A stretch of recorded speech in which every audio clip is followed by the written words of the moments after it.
사랑합니다. 예수님 이름 기도합니다. 아멘. 오늘 말씀은 사도행전 17장 1절에서 9절 말씀입니다. 사도행전 17장 1절에서 9절 말씀입니다. 우리 다 같이 한 목소리를 읽을까요? 사도행전 17장 1절에서 9절입니다. 그들이 암미볼리와 아볼로니아로 다녀가 데살로니가에 이르니 거기 유대인의 회당이 있는지라. 바울이 자기의 관례대로 그들에게로 들어가서 새 안식일에 성경을 가지고 강론하며 뜻을 풀어 그리스도가 해를 받고 죽은 자 가운데서 다시 살아나야 할 것을 증언하고 이르되 내가 너희에게 전하는 이 예수가 곧 그리스도라 하니 그 종의 어떤 사람 곧 경건한 헬라인의 큰 무리와 적지 않은 기부인도 고난을 받고 바울과 실라를 따르나 그러나 유대인들은 시기하여 저자의 어떤 불량한 사람들을 데리고 떼를 지어 성을 소동하게 하여 야손의 집에 침입하여 그들을 백성에게 끌어내려고 찾았으나 발견하지 못하매 야손과 및 형제들을 끌고 읍장들 앞에 가서 소리질러 이르되 천하를 어지럽게 하던 이 사람들이 여기도 이름에 야손이 그들을 맞아 들였도다. 이 사람들이 다 가이사의 명을 거역하여 말하되 다른 임금 곧 예수라 하는 이가 있다 하더이다 하니 무리와 읍장들이 이 말을 듣고 소동하여 야손과 그 나머지 사람들에게 보석금을 아멘. 바울과 실라가 드디어 빌립보를 떠나게 되었습니다. 그들은 빌립보에서 매를 맞고 옥살이를 하고 고난과 환난을 당했습니다. 하지만 그 어떤 마음의 동요나 두려움 없이 그곳을 떠날 수 있었습니다. 왜 그렇죠? 그곳에서 놀라운 일을 보았기 때문입니다. 그곳에서 하나님이 행하시는 놀라운 일을 보았기 때문입니다. 자주색 옷감 장사인 루디아와 그녀의 가족이 구원을 얻었고 간수와 빌립보 감옥의 간수와 그 가족이 구원을 얻었습니다. 그들을 통해서 유럽 최초의 교회인 빌립보 교회가 세워졌습니다. 보이는 이 그림은 그 당시에 세워진 빌립보 교회는 아니고요. 기독교가 공인된 이후에 예배당으로 건축된 곳입니다. 지진이 일어나서 많이 소실이 되었습니다. 바울과 실라가 그 빌립보를 떠나기 전에 성경에 보니까 루디아의 집에 들러 형제들을 만나고 그들을 위로하고 갔다고 합니다. 루디아의 집, 빌립보 교회가 세워진 곳입니다. 그곳에 들러서 형제들을 만나 위로하고 갔다고 합니다. 여러분, 바울과 실라가 당한 고난을 생각하면 그들이 위로를 받아야 하는데 반대로 그들이 위로했다고 합니다. 왜? 어떻게 위로할 수 있었습니까? 비록 고난을 받기는 했지만 하나님의 놀라운 역사를 그들이 경험했기 때문입니다. 매를 맞고 감옥에 갇히는 매우 힘든 일을 당했지만 그곳에서 그들은 하나님께서 영혼을 구원하시는 놀라운 구원의 현장을 직접 몸으로 체험했습니다. 하나님의 역사로 한 가족이 예수님을 영접하고 구원을 얻었습니다. 그것을 보았기에 바울과 실라가 억울하게 당한 고난은 그들에게 더 이상 아무것도 아니었던 것입니다. 그 고난을 통해서 영원히 구원을 얻었거든요. 자신들이 그날 당했던 그 고난을 통해서 한 가족이 구원을 얻게 되었거든요. 그것들을 경험하고 나니까 그 영원 구원의 기쁨 때문에 자신들이 당한 고난은 아무것도 아닌 거예요. 누가복음 15장 7절에 주님은 이렇게 말씀합니다. 같이 읽어볼까요? 내가 너에게 이르노니 이와 같이 죄인 한 사람이 회개하면 하늘에서는 회개할 것이 없는 의인 99으로 말미암아 기뻐하는 것보다 더하리라. 환난과 고난을 당했습니다. 하지만 결과적으로 영원 구원에 이르기에 그들이 당한 환난, 그들이 당한 고난, 그것에 대해서 완벽한 보상이 이루어진 겁니다. 여러분, 여러분의 가족이나 여러분이 사랑하는 사람이 구원을 받는다면 여러분에게도 똑같은 일이 일어나게 될 것입니다. 그동안 여러분이 그 사람들을 위하여 희생하고 수고하고 눈물 뿌린 모든 것들이 어떻게 될까요? 전혀 아깝지 않은 거예요. 여러분, 이것이 열매가 가지고 있는 은혜. 여러분, 우리가 열매를 맺어야 되는 이유가 여기 있습니다. 우리가 열매를 맺어야, 영혼 구원의 역사를 우리가 체험해야 우리가 그동안 흘렸던 눈물, 희생, 땀, 수고, 고난, 환난, 여러분, 이런 것들이 전혀 아프지 않는 거예요. 그 고통들이, 그 아픔들이 오히려 어떻게 해요? 기쁨이 되는 거예요. 기쁨이 되는 거예요. 사랑하는 여러분, 그래서 우리를 통해서 그 누군가가 구원을 받게 된다면 우리는 말할 수 없는 큰 기쁨을 얻게 될 것입니다. 구원받은 영혼을 바라보면서 무엇보다 주님이 기뻐하시고, 무엇보다 주님 말씀하셨잖아요. 의인 99, 회개할 필요가 없는 의인 99이 보다 한 영혼이 구원받고 돌아오는 주님 더 기뻐하신다. 그래서 예수 믿고 구원받은 영혼을 바라보며 주님이 무엇보다 기뻐하십니다. 그리고 주님께서 또 그 기쁨을 우리에게 주시는 거죠. 여러분, 자녀를 낳은 엄마 아빠 뒤에 이제 있는데 보니까 얼마나 좋은지 몰라. 그죠? 자녀를 낳은 그 엄마 아빠가 그 자녀를 통해서 얻는 기쁨. 여러분, 그와 같은 기쁨을 우리가 영혼 구원을 통해서 누리게 되는 것입니다. 저와 여러분이 그런 기쁨을 누리게 되기를 원합니다. 여러분, 그래서 빌립보 지역을 떠나가는 바울과 실라의 발걸음이 전혀 무겁지 않았던 거죠. 그래서 성도들을 찾아가서 위로할 수 있었던 것입니다. 뭐라고 위로했을까요? 뭐라고 위로했을까요? 자신들이 당한 것처럼 앞으로도 고난과 환난이 있을 수 있다. 하지만 어떻게 해요? 하나님의 놀라운 구원의 역사는 계속될 것이다. 간수와 그의 가족이 구원 얻은 것처럼 하나님께서는 계속해서 이 빌립보 지역 가운데 놀랍게 역사할 것이다. 여러분, 이게 위로가 되는 거예요. 이게 위로가 되는 거예요. 그렇잖아요, 여러분? 맛있는 거 준다고 위로가 되는 게 아니라 우리 영혼의 진짜 위로는 하나님이 주신 구원의 확신이에요. 또 하나님이 행하시는 놀라운 구원의 은혜. 우리가 환난 받았지만, 고난 받았지만 하나님 봐라, 놀랍게 역사하셨다. 앞으로도 너희들 가운데 놀랍게 하나님이 역사하실 것이다. 여러분, 이 말씀이 그 빌립보 교회 성도들에게 위안이 되었을 것입니다. 그렇게 빌립보를 떠난 후에 바울 일행이 향한 곳은 데살로니가입니다. 17장 1절 말씀인데요. 다시 한번 읽어볼까요? 그들이 암비볼리와 아볼로니아로 다녀가 데살로니가에 이르니 거기 유대인의 회당이 있는지라. 여러분, 데살로니가는 이 빌립보에서 150에서 160km 정도 떨어진 지역입니다. 저 위에가 빌립보죠. 암비볼리, 아볼로니아를 지나서 데살로니가. 꽤 멀죠. 당시 데살로니가의 인구가 20만 정도로 추정이 됩니다. 굉장히 큰 도시였습니다. 왜냐하면 그곳이 이 마케도니아의 수도였기 때문에. 지금도 그리스에 있는데요. 이 아테네에 이어서 두 번째로 큰 도시라고 합니다. 지도상에서 잘 들여다보면 항구임을 알 수 있습니다. 그래서 육로와 해상을 통해서 여러 지역과 교류를 했던 곳입니다. 여러분, 그곳에 유대인 회당이 있었다고 합니다.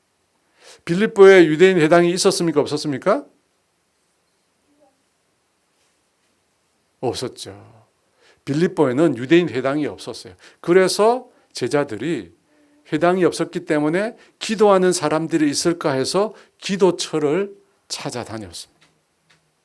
그걸 보면 이 데살로니가라는 지역은 유대인들이 다소 모여 살았던 곳임을 우리가 알 수 있습니다.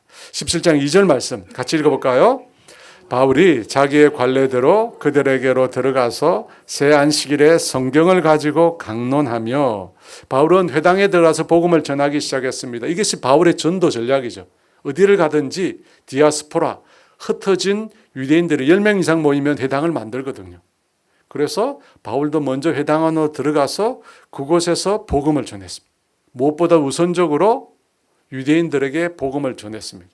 그런데 여러분, 바울이 다녔던 1차 전도 여행 때 보면 바울이 회당에 들어가서 복음을 전했는데 어떤 일을 당합니까? 그 회당에 유대인들로부터 배척을 당합니다. 자기가 회당에 들어가서 하나님 말씀을 전하게 되는데 그 회당에 있던 유대인들로부터 나중에 보면 바울이 공격을 당하고 배척을 당합니다. 비시디아 안디옥에서 그랬어요. 사도행전 13장 44, 45절 말씀 읽어볼까요? 그 다음 안식일에는 온 시민이 거의 다 하나님의 말씀을 듣고자 하여 모이니 유대인들이 그 무리를 보고 시기가 가득하여 바울이 말한 것을 반박하고 비방하거늘. 바울이 첫 번째 안식일 날 비시디아 안디옥 유대인 회당에서 복음을 전했거든요. 그때 어떤 일이 일어났냐면 유대교와 유대교에 입교한 경건한 사람들이 바울의 말을 듣고 은혜를 받았어요. 그래서 바울을 많이 따르게 됩니다. 그 결과 그 다음 안식일에 복음을 전할 때 안식일에 회당에 모이려고 하니까 온 그 도시의 사람들이 다 그 말씀을 들으러 모였다고 합니다. 그렇게 되니까 어떻게 됩니까? 유대인 회당의 지도자들이 그걸 보고 시기가 가득한 거예요. 바울의 인기가 올라가니까 그걸 보고 시기가 가득해서 바울이 하는 말을 조목조목 반박하고 비방했어요. 이 비방했다는 말은 없는 말까지 해서 그를 욕했다는 거죠. 그리고 경건한 기부인들과 유력한 자들을 선동해서 바울과 바나바를 박해합니다. 그리고 그 지역에서 내쫓게 됩니다. 여러분 그렇게 해서 바울이 이고니온이라는 지역으로 옮겨가게 됩니다. 여러분 그곳에는 어떻게 될까요? 이고니온에서 가서도 유대인 회당에 들어갑니다. 그곳에서 말씀을 전합니다. 그때 헬라와 유대의 많은 사람들이 믿게 됩니다. 하지만 또 어떤 일이 생깁니까? 순종하지 않은 말씀을 듣지만 그 말씀대로 순종하지 아니하는 유대인들이 이방인들을 선동해서 바울에 대해서 악한 감정을 품게 합니다. 그래서 어떻게 합니까? 바울과 바나바를 모욕하고 돌을 들어서 바울과 바나바를 치려고 합니다. 그래서 바울과 바나바가 어쩔 수 없이 이고니온 지역을 또 떠나게 됩니다. 그리고 어디로 갑니까? 루스드라고 합니다. 여러분 루스드라에서는 어떻게 되었을까요? 루스드라는 유대인 회당이 없습니다. 그래서 광장에서 복음을 전하는데 어떤 일이 생기냐면 비시디아 안디옥에서 그리고 이고니온에서 원정을 온 유대인들이 원정을 왔어요. 그곳에서 원정을 와서 바울을 돌로 쳐서 죽입니다. 그리고 죽었다 생각하고 그 시신을 도시 밖으로 갖다 버립니다. 여러분 이쯤 되면 이 전문 용어로 유대인 포비아, 유대인에 대해서 혐오할 만하지 않겠습니까? 유대인의 행동에 대해서 분노할 만합니다. 가는 곳마다 유대인들이 방해를 하고 핍박하고 돌을 던지고 심지어 죽이기까지 했습니다. 바울이 1차 전도 여행을 마치고 나서 뭐라고 보고를 했느냐면 하나님께서 이방인들에게도 구원의 문을 여셨다고 얘기했어요. 자기를 파송한 시리아 안디옥 교회에 돌아와서 성도들에게 하나님께서 이방인들에게도 구원의 문을 여셨다고 그렇게 고백합니다. 그러면서 자신을 가리켜서 이방인을 위한 사도로 부르심을 받았다. 이방인 구원을 위해서 하나님이 자기를 불렀다고 고백합니다. 여러분 이쯤 되면 더 이상 유대인을 대상으로 복음을 전할 필요는 없을 것 같잖아요. 그렇게 자기를 핍박하는데. 그래서 바울이 그런 말도 했어요. 비시디아 안디옥에서 사람들이 자기를 비방하고 또 자신의 말에 반박하니까 그 사람들에게 이런 말을 했습니다. 사도행전 13장 46절 말씀 같이 있습니다.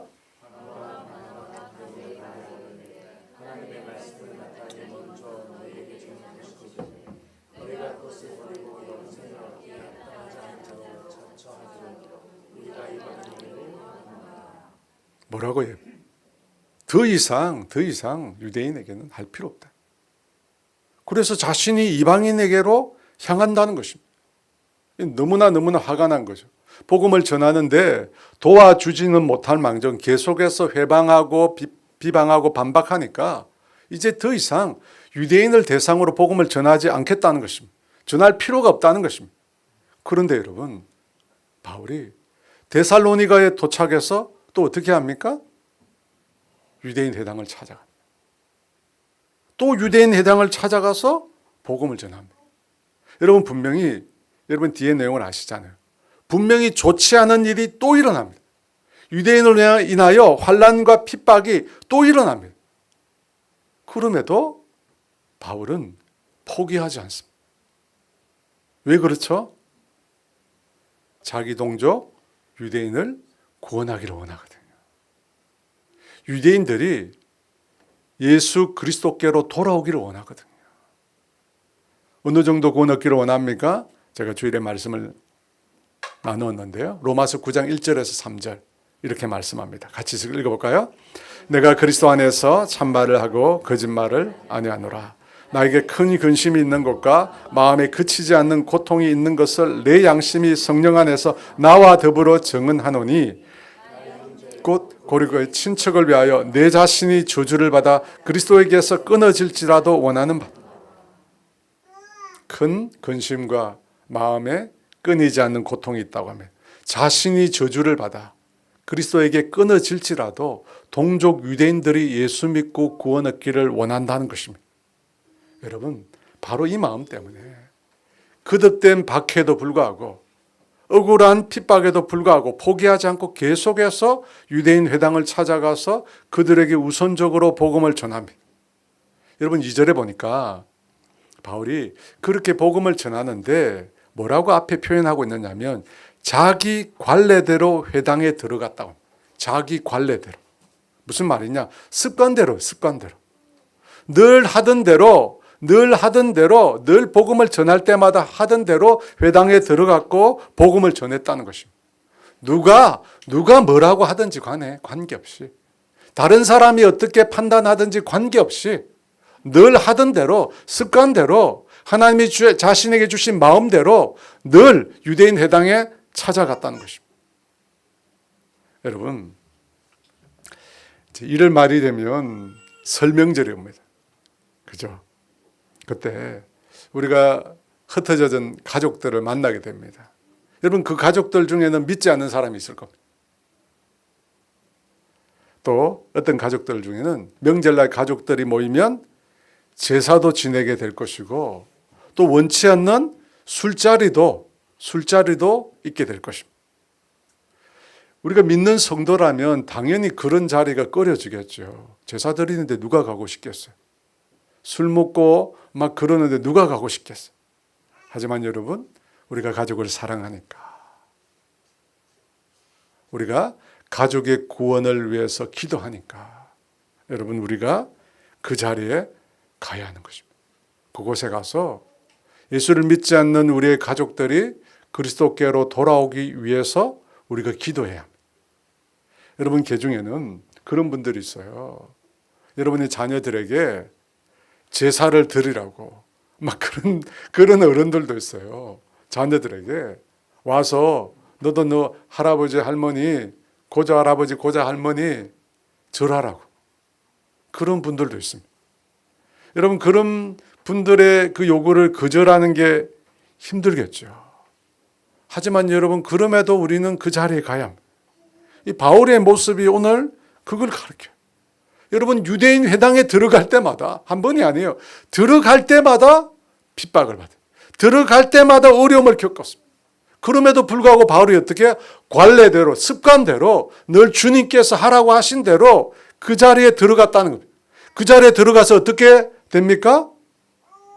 그 자리에 들어갔을 때 놀랍게도 영혼을 추수하게 되었습니다. 그렇잖아요 여러분. 그 자리에 들어갔을 때 영혼을 추수했어요. 여러분 이 말씀을 믿으십시오. 분명히 환난이나 핍박이 있습니다. 환난이나 핍박이 있어요. 하지만 영혼을 추수할 수 있습니다. 여러분 영혼을 추수할 수 있다면 만일 우리가 영혼을 추수한다면 그동안 우리가 겪었던 환난이나 핍박은 모두 어떻게 되는 거예요? 보상받는 거예요. 환난과 핍박이 그동안 있었습니다. 하지만 우리가 그 자리에 참여해서 영혼을 구원할 수 있다면 여러분 우리가 겪었던 그 일은 우리가 받는 기쁨에 비교할 수 없는 거예요. 그러므로 여러분 포기하지 마. 포기하지 마시고 그 자리에 가서 묵묵하게 스마일, 웃으면서 끌려온 듯한 느낌 주지 마시고 웃으면서, 환하게 웃으면서 속으로는 계속 기도하는 거예요. 하나님, 우리 가족이 예수 믿고 돌아오게 해주세요. 우리 가족이 전부 주님께로 돌아와서 구원받게 해주십시오. 참 제가 놀라운 걸 하나 깨달았는데요. 그럴 수 있잖아요. 아니, 그 자리에 안 가고 내가 멀리서 기도하면 되잖아요. 하나님, 내가 여기서 그냥 나는 서울에서 기도하고 저 시골에서 가족들이 모이고 그럴 수 있잖아요. 근데 여러분, 하나님의 원리가 있어요. 어떤 원리가 있느냐면 하나님은 현장에서 역사하세요. 하나님은 현장에서 역사한다니까요. 예수님께서 병자를 치료할 때 어떻게 합니까? 그 자리에 서서 하면 되잖아요. 나아라고. 근데 예수님은 항상 어떻게 해요? 병자의 자리에 갑니다.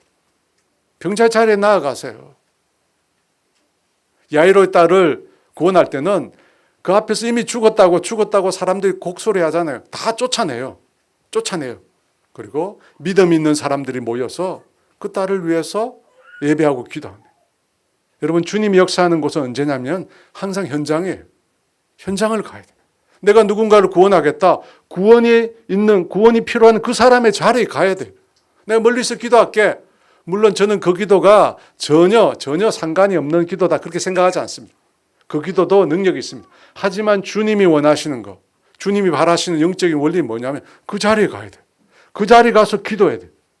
예수 믿는 사람이, 하나님의 임재가 있는 사람이, 하나님의 사랑이 담겨 있는 사람이 그 자리에 가서 기도할 때 하나님이 그 사람을 통해 역사하는 거예요. 그 자리 가운데 하나님이 임재하시는 거예요.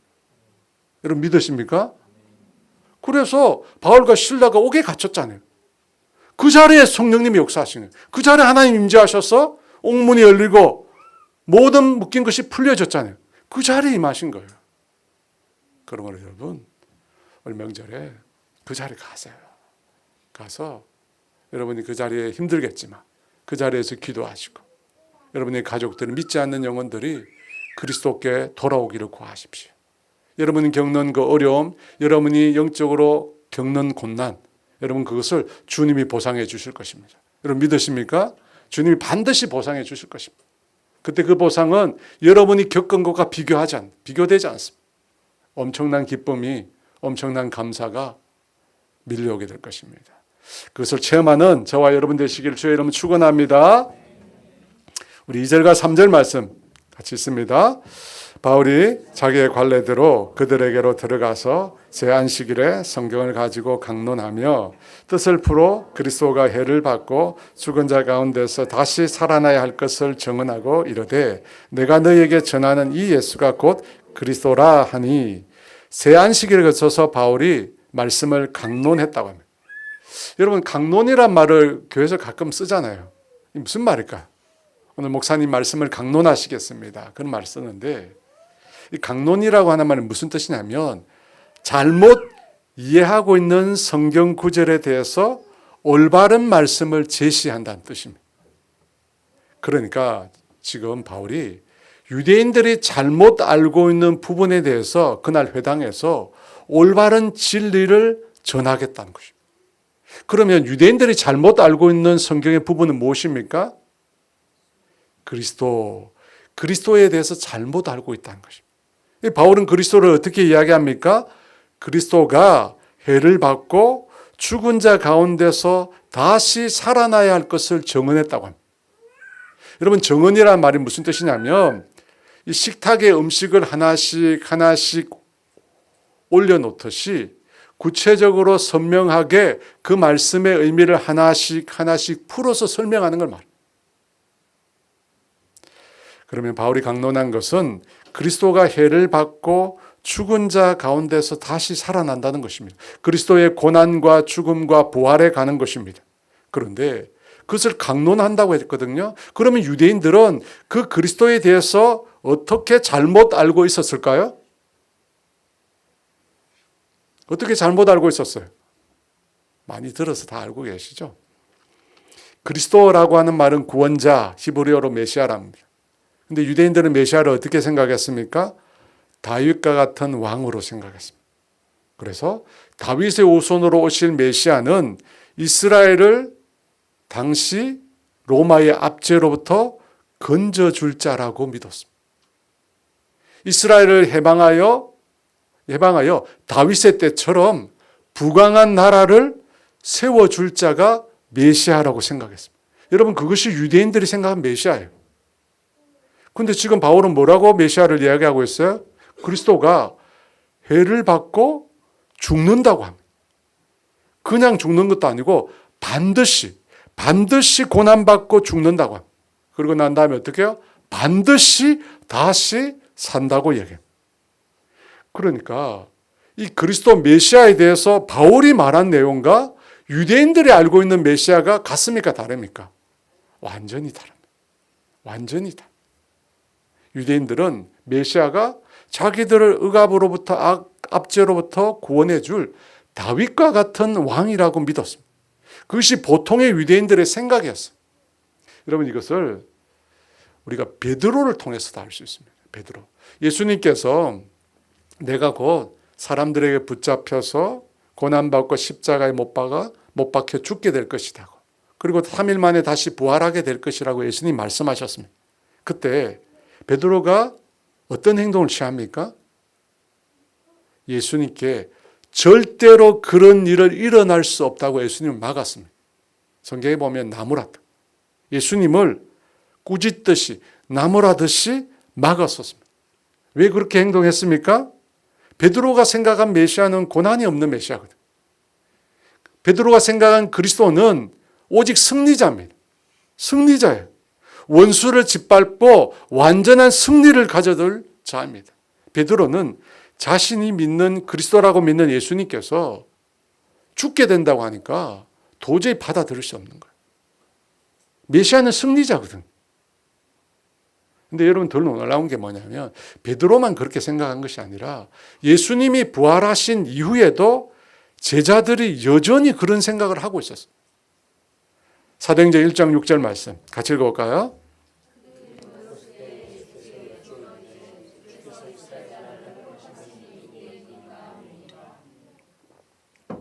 여러분, 지금 곧 예수님이 승천하십니다. 근데 제자들 중에 여전히 예수님을 어떻게 생각했냐? 이스라엘을 회복시켜줄 그런 정치적인 메시아로 생각하고 있었다는 것입니다. 여러분, 이걸 보면 참 사람의 생각이 바뀌기 어려워요. 그죠? 예수님의 제자들이 이랬는데 다른 일반 유대인들은 어땠겠습니까? 고난받는 메시아라는 개념 자체가 없었어요. 그런 것 자체를 생각하지 못해요. 유대인들은 오직 승리의 메시아, 이스라엘을 강력한 나라로 세울 메시아를 대망했습니다. 대망했어요. 그런데 바울은 뭐라고 얘기해요? 그리스도가 누구라고 이야기합니까? 반드시 고난받고 죽고 다시 살아날 자라고 얘기합니다. 여러분, 왜 구원자이신 메시아로 오신 예수님이 죽어야 합니까? 우리는 알잖아요. 죽지 않으면 인간의 죄가 용서받을 수 없기 때문입니다. 우리가 구원받을 수 없기 때문입니다. 그러니까 바울이 말하고 있는 그리스도와 유대인들이 믿고 있는 그리스도가 완전히 다릅니다. 그래서 바울이 강론하는 거예요. 유대인들이 잘못 믿고 있는 부분에 대해서 올바른 진리를 가르쳐주고 있는 것입니다. 그 그리스도는 해를 받고 다시 살아나야 하는 존재입니다. 여러분, 이 사도행전과 동일한 저자인 누가가 쓴 누가복음에 이와 유사한 구절이 나옵니다. 누가복음 9장 22절 말씀 우리 같이 읽어볼까요?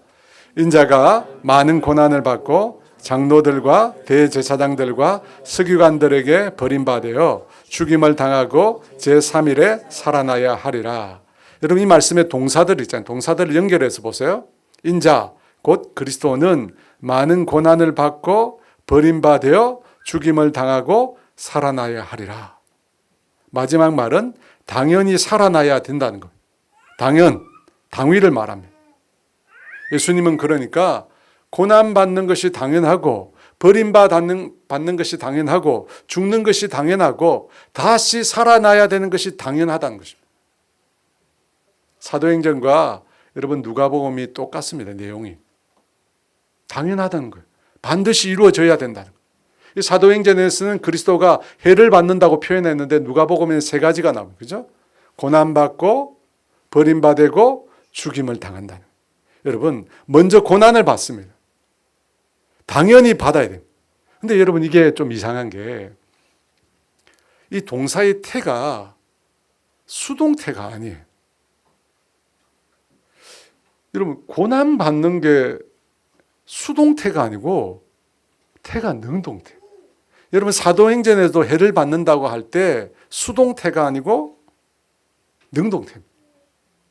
여러분, 무슨 뜻입니까? 당연히 받아야 하는데 받게 되었다가 아니라 스스로 받았다는 거예요. 여러분, 보통 고난은 내가 스스로 받는 거예요? 아니면 고난이 나에게 오는 겁니까? 고난을 잘 안 받았으면 모르시는 것 같은데, 고난이 오는 거야? 아니면 내가 스스로 받는 거예요? 오는 거죠.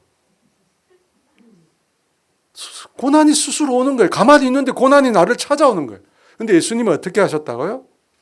자신이 스스로 가서 고난을 받으신 거예요. 능동태. 무슨 뜻이죠? 선택했다는 거예요.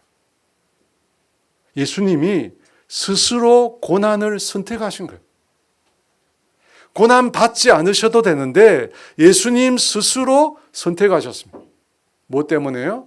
인간의 죄를 대신하기 위해서입니다. 여러분, 기독교 신앙은 고난이 어디에서 온다고 합니까? 어디에서 와요? 고난이 죄로부터 옵니다. 우리 인간이 겪고 있는 모든 고난은 죄로부터 온다고 우리는 믿습니다. 근데 예수님께서 스스로 자발적으로 우리 인간의 죄를 지셨습니다. 여러분, 인간이 잘못했잖아요. 자신이 범죄한 것에 대해서 책임을 져야 하는데 예수님께서 그것을 대신하셨습니다. 왜 그렇게 하셨죠? 성경은 그것을 하나님의 사랑 때문이라고 해요. 사랑하기 때문에 대신 지셨다고 합니다. 여러분, 두 번째는 버림받았다고 합니다. 여러분, 버려졌다는 건 무슨 뜻일까요? 무가치하고 쓸모없다고 멀리 던져버렸다는 뜻입니다. 요한복음 1장 10절 11절 말씀 같이 읽어볼까요?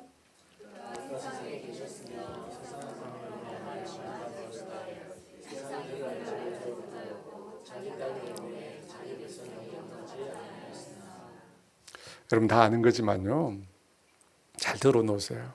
필요할 때가 있습니다. 하나님이 인간이 되셔서 인간 가운데 오셨는데 인생이 그를 영접하지 않았습니다. 거부했습니다. 철저히 거부했습니다. 왜 그렇게 했을까요? 왕으로 오셨다면 거부하지 않았을 겁니다. 그런데 예수님은 죄인을 대신하기 위해 죄인으로 오셨어요. 그래서 거부한 거예요. 당연히 벌 받아야 마땅한 저주받은 자라고 생각했기 때문에. 그래서 거부한 겁니다. 이사야 53장 4절 말씀 같이 읽어볼까요? 그는 실로 우리의 질고를 지고 우리의 슬픔을 당하였거늘 우리는 생각하기를 그는 징벌을 받아 하나님께 맞으며 고난을 당한다 하였노라. 우리는 어떻게 생각했냐면 그가 죄를 지어서 징벌을 받는다고 생각했다는 거예요. 그래서 그를 버린 거예요. 그를 무가치하게 대한 거예요. 저주받을 인생이라고 생각한 겁니다. 하지만 그 저주와 심판은 누구를 위한 거였어요? 우리를 위한 거예요. 우리를 위한 거예요. 여러분, 이것이 두 번째. 세 번째, 죽임을 당했다고 합니다. 사도행전 2장 23절은 예수님의 죽음을 이렇게 표현합니다. 같이 읽어볼까요? 그가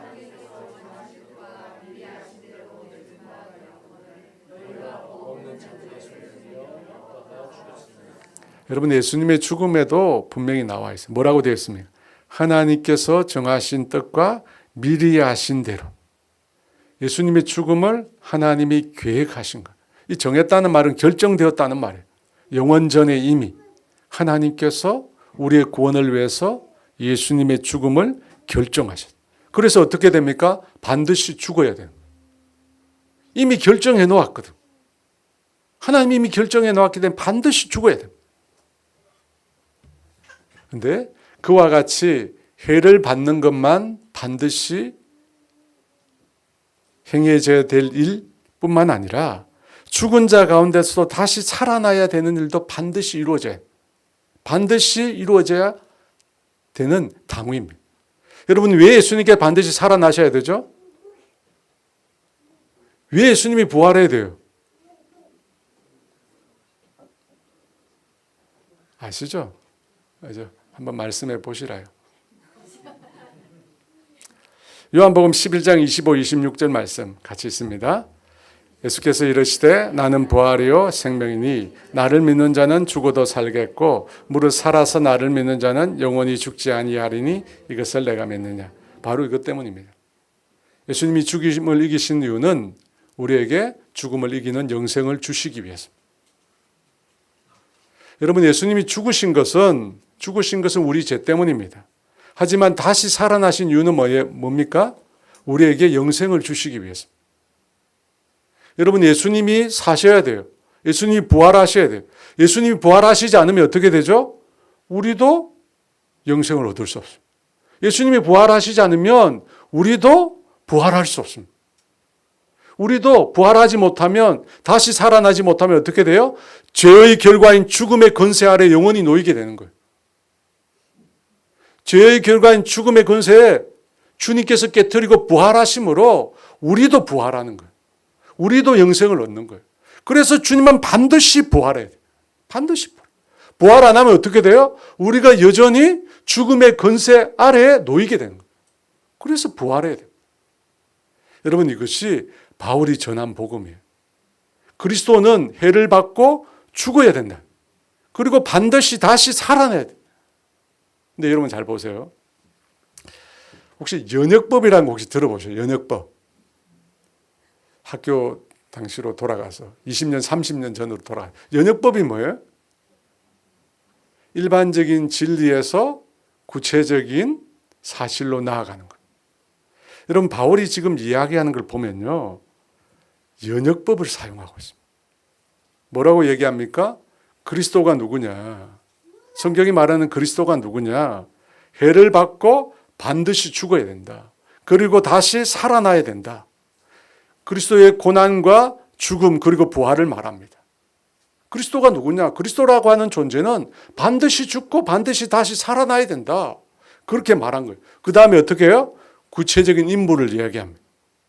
3절 말씀 같이 읽어볼까요? 뜻을 풀어 그리스도가 해를 받고 죽은 자 가운데서 다시 살아나야 할 것을 증언하고 이르되 내가 너희에게 전하는 이 예수가 곧 그리스도라. 그리스도라고 하는 개념을 갖고 왔어요. 너희가 생각하는 그리스도는 다윗 왕과 같은 정치적인 메시아지만 성경이 말하는 메시아는 그게 아니라는 거예요. 성경이 말하는 메시아는 누구냐? 고난받는다. 반드시 고난받고 반드시 부활하는 존재가 그리스도라는 존재라는 거예요. 그리고 나서 누구를 얘기해요? 예수를 봐라.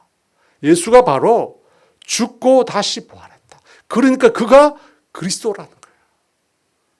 여러분, 이것이 바울이 말하고 있는 연역법이에요. 그리스도가 바로 예수라는 걸 증명해냈어요. 그럼 그렇게 하니까 어떻게 될까요? 사람들이 설득이 됩니다. 그래서 여러분 4절 말씀 같이 읽어볼까요? 그 중에 어떤 사람 곧 경건한 헬라인의 큰 무리와 적지 않는 기부인도 고난을 받고 바울과 실라를 따르나. 이 고난을 받고라는 말이 무슨 뜻이냐면 설득당한다는 뜻이에요. 바울의 탁월한 강론, 유대인들이 잘못 알고 있는 그리스도에 대해서 바르게 가르쳐 주니까 그 말을 듣고 있는 유대인들이 어떻게 됐다고요? 설득을 당한 거예요. 그래서 어떻게 됩니까? 바울을 따르게 된 거예요. 그러니까 여러분, 하나님의 말씀을 올바로 알고 이해하는 것이 이토록 중요한 거예요. 여러분, 우리는 덮어놓고 믿는 신앙이 아니에요. 믿기만 하라, 맞죠? 근데 덮어놓고 믿는 신앙이 아니에요.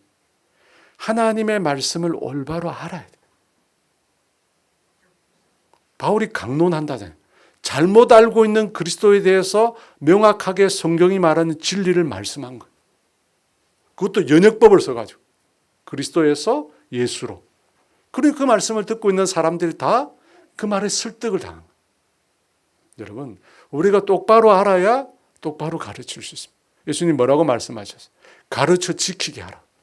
가르쳐 지키게 하라. 여러분, 내 혼자 예수 믿는 거 여러분 거기서 그치면 안 돼요. 우리는 또 다른 사람을 제자로 만들어요. 또 다른 사람에게 예수의 말씀을 가르치고 지켜야 돼요. 지키게 만들어요. 그럼 어떻게 돼요? 내가 강론할 수 있어요. 여러분 목사만 강론하는 게 아니에요.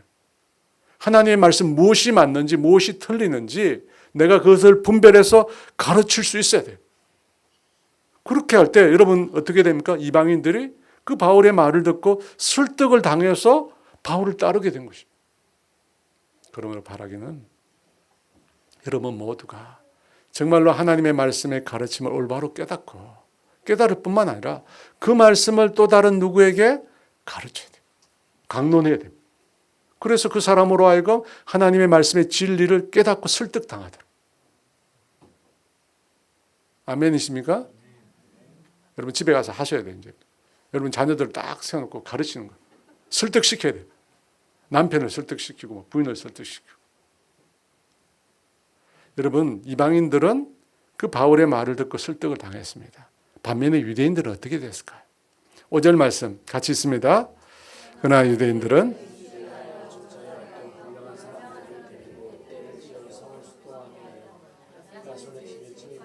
그들의 백성에게 끌어내려고 찾았으나 우리 했던 대로 유대인들은 바울이 말한 것을 듣고 바울을 시기하기 시작했습니다.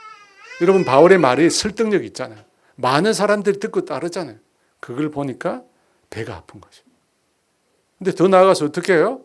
불량배들 동원. 그래서 바울 일행을 쫓아내려고 합니다. 여러분 여기서 우리가 뭘 배울 수 있죠?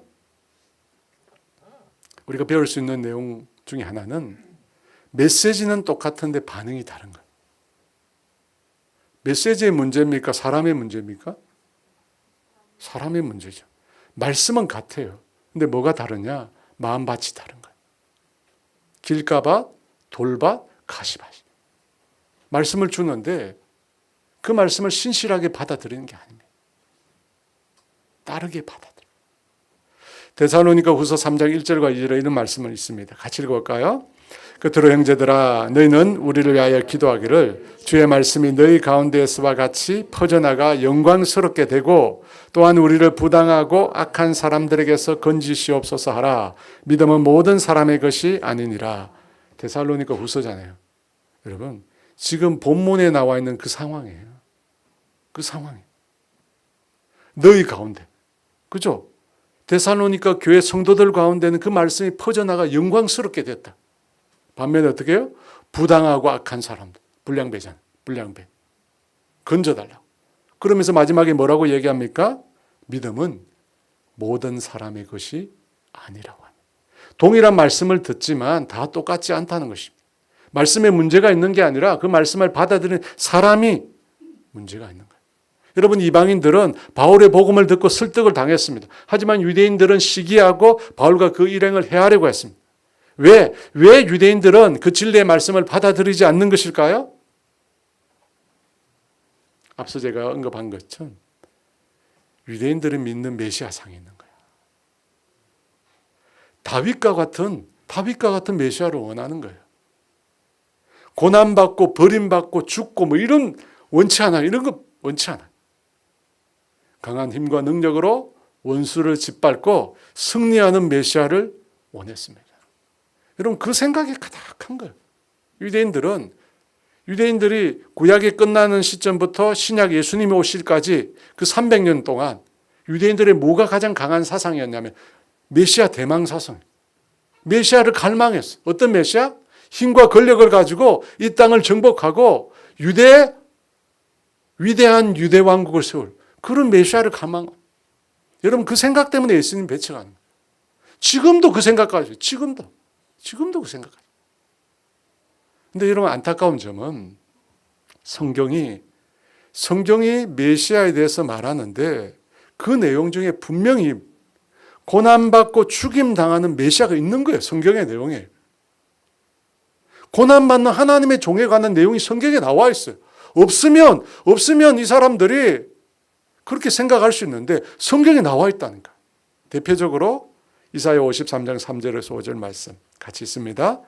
그는 멸시를 받아 사람들에게 버림받았으며 간고를 많이 겪었으며 질고를 아는 자라. 마치 사람들이 그에게서 얼굴을 가리는 것 같이 멸시를 당하였고 그는 실로 우리의 질고를 쥐고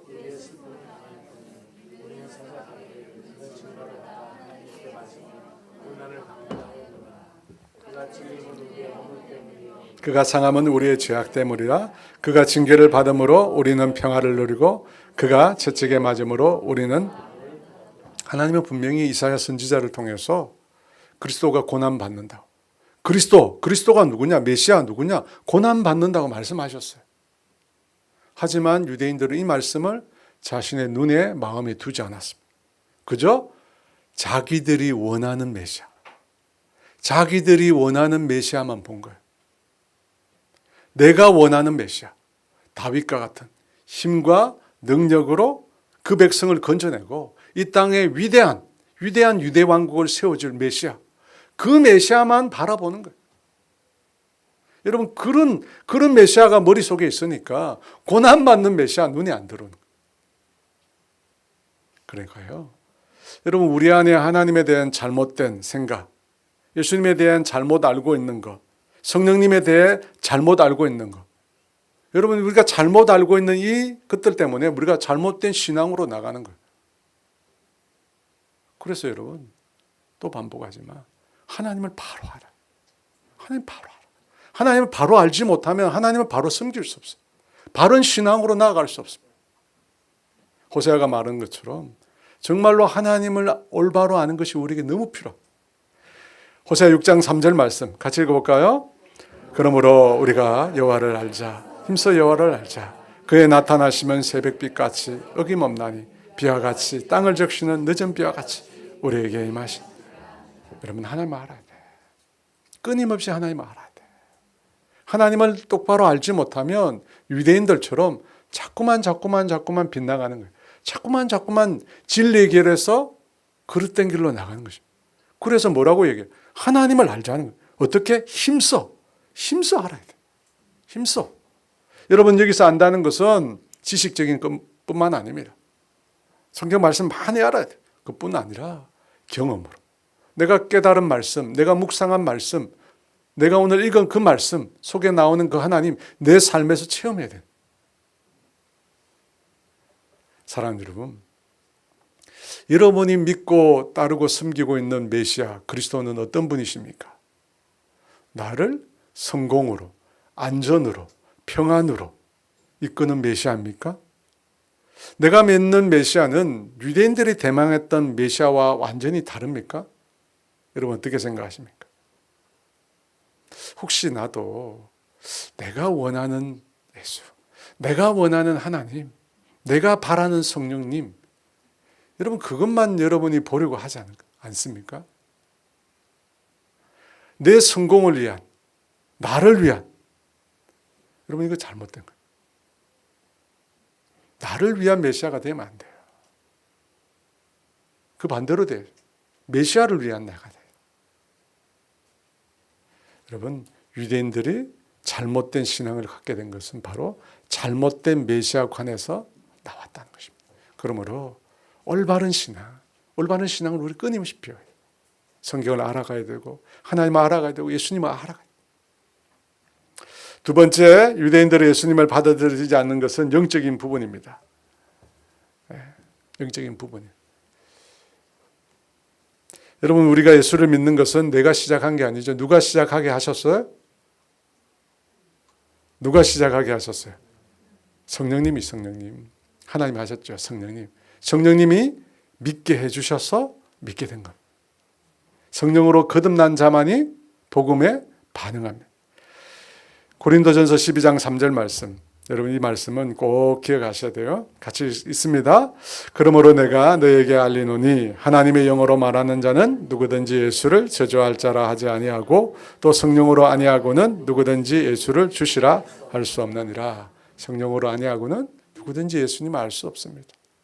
깨달을 수가 없어요. 여러분, 성령은 하나님의 깊은 것까지 통달하시는 하나님의 영이십니다. 그러므로 여러분, 우리가 인간적인 방법이 아니라 성령님을 의지해야 돼요. 여러분, 하나님의 말씀과 하나님의 영이신 성령님을 의지해야 돼요. 그때만 어떻게 해요? 복음을 내가 온전히 깨달을 수 있고 하나님의 말씀을 온전히 깨달을 수 있고 또 하나님의 말씀을 올바로 가르칠 수 있어요. 여러분 성령님이 아니고는 불가능해요. 성령님을 의존해야 돼요. 성령님을 의존해야 돼요. 성령님을 의존해야 또 한 가지 이유는 뭐냐면 악한 영 때문이에요. 악한 영 때문에. 주일날 제가 말씀드렸죠. 아무리 외쳐도요. 악한 영이 막고 있어요. 저는 고등학교 때 팍 뜨거워가지고 길거리 전도를 한 적이 있었어요. 막 사람들에게 고등학교 때 막 전도지를 나눠주면서 예수 믿으라고. 근데 반응이 없어요. 반응이 없어. 그래서 한참 전도하다가 길거리에 앉아서 고민을 했어요. 어떻게 해야 하나? 어떻게 해야 하나? 저는 어떤 생각을 했냐면 하나님의 사랑을 제대로 알려주기만 하면 사람들이 예수 믿을 줄 알아요. 그래서 내가 좀 더 자라서 하나님에 대해서 더 많이 알고 하나님의 사랑을 더 깊이 체험해서 그 사랑을 전해주기만 하면 사람들이 다 환영하고 받아들일 줄 알았어. 근데 그렇지 않더라. 근데 그렇지 않아요. 물론 잘 강론하지 못해서 그죠? 바울처럼 잘 강론해서 이방인들이 설득당해야 되는데 그 수준이 안 돼서 그럴 수 있습니다. 근데 그뿐만 아니라 늘 여러분 기억하셔야 돼요. 악한 영이 막고 있다니까요. 아무리 복음을 전해도 악한 영이 막고 있어요. 고린도후서 4장 4절 말씀 같이 있습니다. 그 중에 이 세상의 신이 믿지 않은 자들의 마음을 혼미하게 하여 그리스도의 영광의 복음의 광채가 비치지 못하게 함이니 그리스도는 하나님의 그죠? 그리스도의 복음, 우리가 복음을 전할 때 예수님의 이름을 전할 때 예수님의 광채가 비치는데 그걸 막고 있는 거예요. 막고 있어요. 이 세상 신이 믿지 않는 자들의 마음을 혼란하게 합니다. 혼미하게, 혼탁하게 합니다. 무엇이 진리인지 분간하지 못하게 합니다. 무엇이 어둠인지 무엇이 빛인지 그들은 모르는 거예요. 그래서 그리스도의 그 복음의 광채가 비춰지지 못하는 것입니다. 그래서 우리에게 뭐가 필요하다고요? 영적 전쟁이 필요합니다. 여러분 복음을 전하기 전에 우리가 그리스도로 무장해. 에베소서 6장에 나오잖아요. 그리스도의 갑옷으로 우리가 무장해. 그리고 악한 영과 전쟁을 치러야 돼요. 제가 새벽마다 하는 기도 중에 한 가지가 그거예요. 첫 번째는 하나님 지금 제가 어떤 모습입니까? 제 모습을 알게 해주세요. 그래서 하나님과 관계, 하나님과 교제가 끊어져 있다면 하나님 회복할 수 있도록 제 모습을 보여주세요. 두 번째, 하나님 오늘도 제 삶을 주님께 맡깁니다. 우리의 교회와 사랑하는 성도들과 우리의 자녀들을 주님께 맡깁니다. 두 번째. 그죠? 세 번째. 하나님, 악한 영. 악한 영이 품고 있는 모든 계략이 수포로 돌아가게 해주세요. 여러분, 이 기도는 주기도문이 나와요. 제 기도에 주기도문이 나와요. 주기도문. 그죠? 주기도문이 나와요. 여러분, 기도하셔야 돼요. 그래서 우리의 자녀들을 향하여, 우리 가족을 향하여, 우리 교회를 향하여 악한 영의 모든 공격이 수포로 돌아가요. 왜? 여러분, 우리가 믿는 이 신앙의 세계는 영적인 세계거든요. 영적 전쟁을 해야 돼요. 내가 영적 전쟁 안 한다고 해서 뭐 달라질 게 없다? 천만에요. 그렇지 않습니다. 그렇지 않아요. 반드시 영적인 전쟁. 말씀을 끝으로 정리합니다. 여러분, 잘못된 그리스도에 대한 지식, 한쪽으로 치우친 지식, 여러분 이것 때문에 주님을 올바로 믿지 못해요. 그래서 우리가 하나님을 알아야 돼요. 열심히 하나님을 배워야 되고. 두 번째, 악한 영이 믿지 않는 자들의 심령을 흐리게 만듭니다. 여러분, 성령이 아니고선 성령님을 의지하지 않고는 그 악한 영을 대적할 수 없어요. 하나님의 영으로 무장하고 악한 영과 싸워야 됩니다. 여러분, 아무리 복음을 전하고 얘기해도 말 안 들으면 그 뒤에 계속 흐리게 하는 거예요. 흐리게 하는 거예요. 그러므로 대적하여 승리하시는 저와 여러분 되기를 원합니다.